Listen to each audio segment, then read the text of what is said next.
Joined by Morning Glory host Brian and your boss on a daily basis, the great Matty Johns. Good afternoon, Matthew. G'day, boys. How you doing? Well, mate, Going well. HB.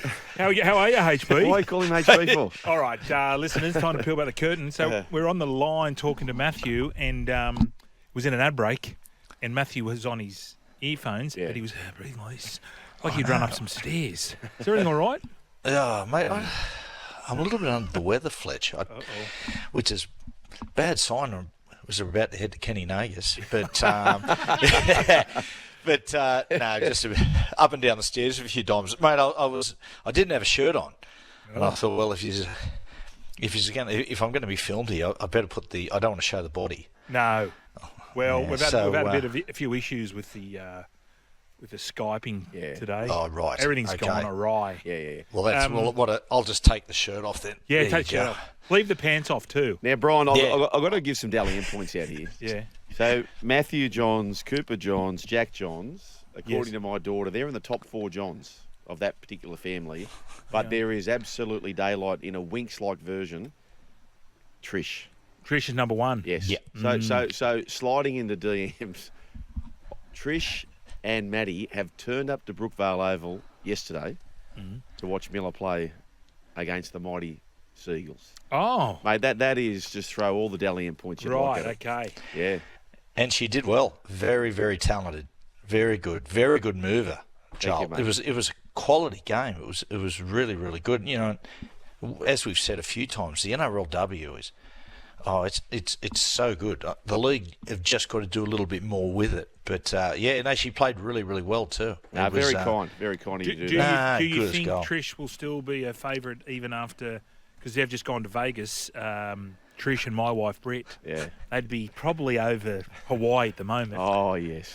They're going to LA for a night. I'm thinking maybe by the time they get back, she might be a favourite. She's out. You reckon? She'll be out. Well, I tell you what, Fletch. I'm pretty sure they won't have as good a time as we just had. No, well, this is what I'm thinking. You got to get better. Shout out to Bill. You got to get better, Matthew. I know the chemists over there, or the pharmacy, CVS, over in the States. You can, whatever ailment you got, you walk straight up to the compound chemist, and you get whatever you can.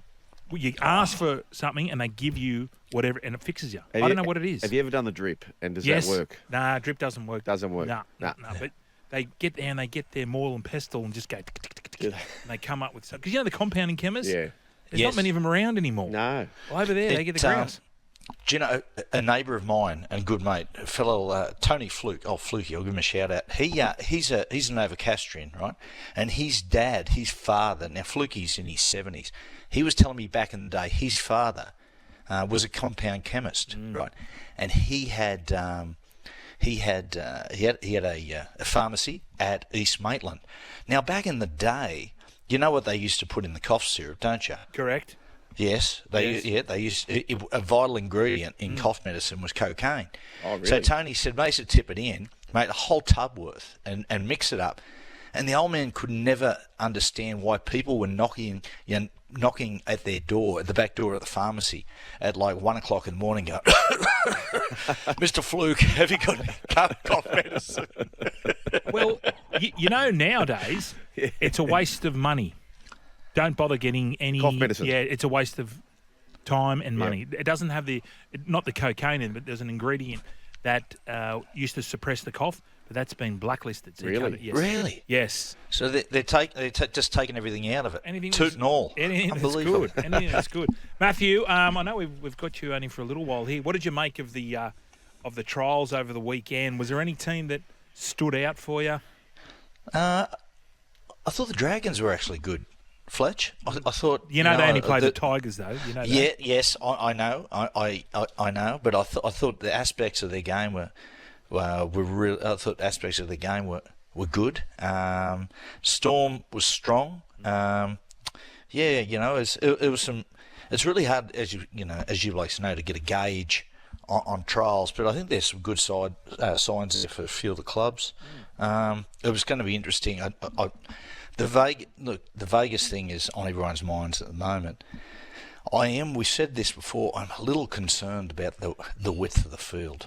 I'm curious of what effect it has, but as we said before last week, the referee's just going to have to really pull the sides apart and work on the fast rucks, because otherwise it's just going to be a congestion in the middle of the field. Oh, there's going to be a 11 or 12 metre, 10 metres, isn't it? It has to be. Yeah. They're going to open it Got to be. Yeah. Got to be. And it's, what I'm curious about is just to see, that narrowing the field, what effect that has on, teams, particularly the Broncos, who like to do that, sideline to sideline football, the effect it has on them. It could be a couple of upsets over there, I'd reckon. You know how they set up on the 40? They call it the 40 or 40% of the field. Yeah. They're going to have to go far wider. Yeah, like the old days. Yeah, just 70. When we 30. trained as kids, you'd go right Yes. to the sideline and then outside the backs we go. That was the old Gus play. Yeah, they'll need to do that. Numbers and posts. Yep. Numbers and posts. Mate, they used to Bozo too, Bobby Fulton, when you played in the Aussie side, it was just simple. He used to just go, mate, through to the 9 and play a bit of football at him. Yeah. Well, that was in the old times. days when you had both three quarters Yes. on the same side. Inside, Yeah, centre, and linking outside. together. The old links. Maybe that could bring that back. Yeah. Mate, you watched the 82 Kangaroo Tour, and the two centres in 82 were Steve Rogers and Mal. Oh. And, mate, you just see those two, like, Sludge would just link over the other side with Mal, and they were just unstoppable. Centres should do it more. Some of the centres in our game are really intelligent. They could look up and go, look, the ball's coming this way, but there's nothing on. They've got the numbers on us, and just go whoosh and wrap to the other side of the field and create a mismatch, with two centres. Hey, boys, you're waking up tomorrow morning. This is our last seg before we break. And, Brian, Yeah. I'll see you. When I'll see you again? Tuesday. Tuesday week, So right? it's True Crime Tuesday next week. Yes. What time's your flight? Tomorrow, Yeah. 11:30. So therefore you're there, what, 7:30, 8 o'clock? 6:30 a.m. Yes. in Vegas. And who's the crew meeting there? No one? Oh, Matty's not with you? Oh, yeah, sorry. We're on the plane together. Yeah. Yeah, sorry. So is there a compulsory airport beer? Yes or no? Yes. Yes. Yes. Yes. Yep. There'll Yes, be. definitely. Well, this is my plan, Matthew. I was going to ask you, how are you going to attack this? Because when I land, Yep. well, I like to just go straight on to that country's Time zone. Yes. Yep. So I think we did this last time. Do you remember what we did last time? We got to the airport. Sorry, we landed in Vegas, checked in, and it was about 11 o'clock. AM. And we just went, we need a vodka, lime and soda. Yeah. Yep. Also Straight known across as to Margaritaville. Skinny bitch, we like to call them. No offence. That's what they call them. And it got us going, and then we're good as gold. Yeah. Over to Margaritaville with low joint over there, and it was a low joint. We're in Vegas, and where do we go first? Jimmy Buffett's Margarita. It was just a low joint. That was a tourist trap. Yeah. But now we're a bit wiser, so we're a little bit further south, so we'll be okay. I've got a couple of joints for us, Matthew, to rip in really? tomorrow. Yep. Yeah. Right. Beautiful. Now, mate, what time do we get to the airport, Bearsy? About 9 o'clock. Yeah. Right. Yeah. 9:30. Well, we better have. Yeah. I know Mick Innes has to get to the front of the plane and welcome all the passengers on. Does he now? Yes, that's part of his gig. So him and Lara will be. If you're on the plane Will tomorrow, they stay at the front of the plane? I hope not. Yeah. I hope he's. I think he should be down the back. Yeah. I hope he keeps it brief. Mick. That's what I was thinking. There's going to be a huge in the air bridge. There's going to be a bit of congestion. So is basically the whole plane that you're on all Hello Vegas for the National Rugby League? Yeah, it's chartered. We've been told that they want us to go do a lap of the plane and go and greet and meet people and stuff like that. So I hope they don't mind if we're a little bit maggot. Well, the last time I did that, Hindy and I were coming home from Darwin when Brisbane played. When the Eels played North Queensland. Yes. And it was a midnight flight. And I'd had a few. And then I needed, because I get a bit anxious in the flight, so I asked their doctor, the Parramatta doctor, for something to take. And he gave me something that was extremely strong. I got up and the plane, and I went with the motion of the plane, and I flew down the back, grabbed onto someone's arm and sat down, and it was Brad Arthur. Oh. And I was sitting next to him, like, basically on his lap. Yeah. I think I was. I don't know what that doctor Did you gave give me. any free advice while you were sitting there? I could have done something. I don't know what I did, but it's sometimes you just got to enjoy your flight. Of course you do. Yeah. You know. Yeah, definitely. You sat next to Sandra Sully. I did. Joel. Yeah. I did. it was on the plane. Did you? Yeah, myself and one Stephen Price found ourselves on the plane, thanks to the great Roger Lindemann. And sandwiched in between us was the great Sandra Sully said she on was the a way to grouse. Perth. Great, She's great very knockabout. nice. Jerry? Yeah. Yes, Jerry Krause. Yeah. I don't know whether. Parramatta fan. Yeah, I don't know whether it's her or Georgie Gardner who I'd like to sit next to. I know Georgie's very, very nice as well. Yarn Event. Yarn Remember the Velvet Event. Hammer? She was good. She was the Jerry.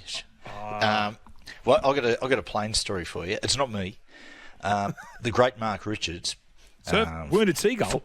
Yeah, the Wounded Gull. Another Novocastrian. He a full-time world champion. Hawaii. That's it. Well, he was on a plane, jumped on a plane going from Hawaii back to Sydney, right? And he's sitting on a flight. Anyway, there's a guy a guy comes up and says to the person who's sitting next to MR, listen, would you mind if we swap seats?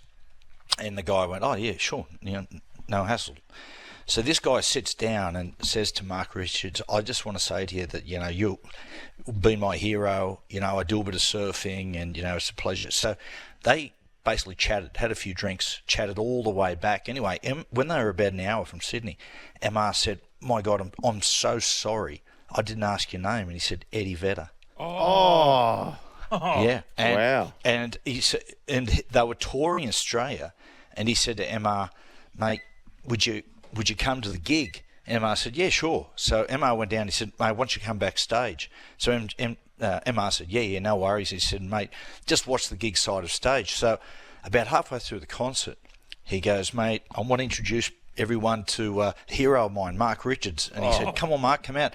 And he said, and I'm going to dedicate this song to MR, and sung Better Man. Oh, how good's that? Yeah. I know Eddie surfs a bit. Yeah, he does gets out of the well. water.